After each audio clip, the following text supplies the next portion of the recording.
Hi guys, Andrew here, one of the owners and directors here at Joint Dynamics. Just wanted to have a word to you about overtraining versus under-recovering. Often what I find is people don't give their body enough kudos to handle load, or let's say force, and if we break force down over here, force is mass times acceleration. So we use mass, barbells, dumbbells, kettlebells, cables to add force, to add load to your body. Or the second part of that equation, force is mass times acceleration, or we use acceleration, you jump, run, sprint, which also puts forces through your body.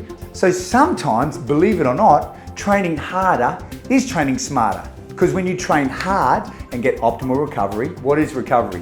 Sleep, nutrition, intermittent recovery during your day, not chronic stress, but pulsing between stress and recovery, whether that be physical, mental, emotional, spiritual.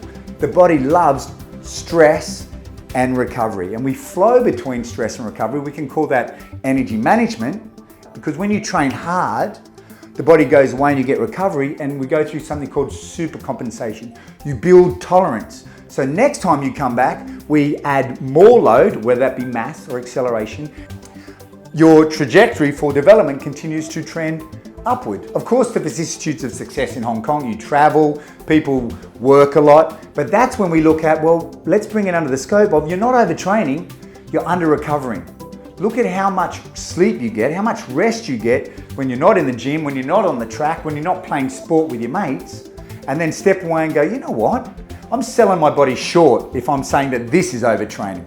Walking is living. Let's not set the bar that low. Yes, for health outcomes, research definitely says you need low-level, intermittent exercise during the day. 10,000 steps a day, of course. And from a starting point, okay, cool, that may be quote-unquote exercise.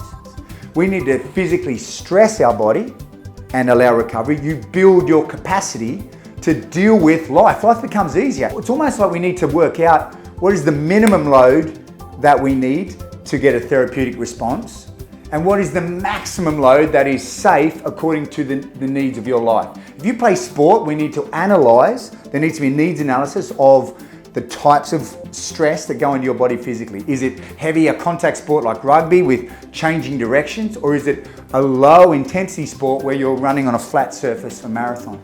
We need to do a needs analysis of what types of stress you do, and then step away and then analyze what is the best type of training for you. And even that, the best type of training for you, works in a periodized way. Because if you train the same way all the time, we get the law of diminishing returns. What we know about the human body is one, consistency is number one. So don't come in for one session and then go away and don't come back in a month and expect great things to happen. The next thing that we know is the body loves diversity. Diversity is one of the central tenets of biology and health. We don't want so much diversity that it's chaos, because that doesn't work. But lack of diversity is rigidity. If you do the same thing all the time, you lack options. So our role here at Joint Dynamics is to stress your system in a way that stimulates growth. The way that we do that is by adequate diversity, adequate different moves. Sometimes you might move this way, forwards and backwards. But also, sometimes you're going to lift really heavy, sit down, have a rest, or move gently through an active recovery. Other times you're going to have a low intensity, but if it's a low intensity to get a therapeutic response, you better do it for a long period of time.